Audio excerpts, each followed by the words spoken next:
বিদেশি ঋণের উপর ভরসা কমিয়ে দেশের অর্থ দিয়ে প্রকল্প করার তাগিদ দিয়েছেন অর্থ উপদেষ্টা ডক্টর সালেউদ্দিন আহমেদ। সকালে রাজধানীর আগারগাঁওয়ে এনবিআর ভবনে আয়োজিত এক অনুষ্ঠানে তিনি বলেন, কর দেয়ায় মানুষের হয়রানি কমাতে এই খাতে নানা সংস্কার করছে সরকার। এনবিআর চেয়ারম্যান বলেন, জোর জুলুম করে কর আহরণ বন্ধ করতে হবে। শাহনাজ ইয়াসমিনের রিপোর্ট।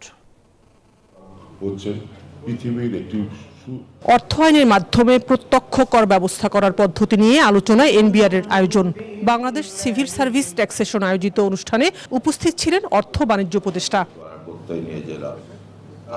প্রধান অতিথির বক্তব্যে অর্থ উপদেষ্টা বলেন, কর আহরণকে সহজ করতে কাজ করছে অন্তর্বর্তী সরকার।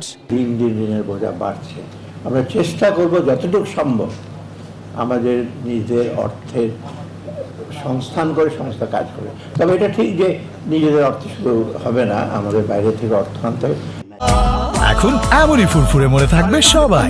বসুন্ধরা টয়লেট্রিজ, ফুরফুরে মন সারাক্ষণ। প্রকল্প বাছাইয়ে অগ্রাধিকার দিয়ে বিদেশি ঋণের উপর ভরসা কমানোর কথা বলেন তিনি। অর্থাৎ এটা যদি ঠিক না হয়, আমরা যদি বিদেশি বিনিয়োগ বা বিদেশি আপনার এফডিআই বলেন, এফপিআই বলেন, পোর্টফোলিও ইনভেস্টমেন্ট কোনটাই কিন্তু আমরা খুব বেশি আনতে পারবো। এ সময় এনবিআর চেয়ারম্যান বলেন, মানুষের উপর জোর জুলুম করে কর আদায় করা হবে না।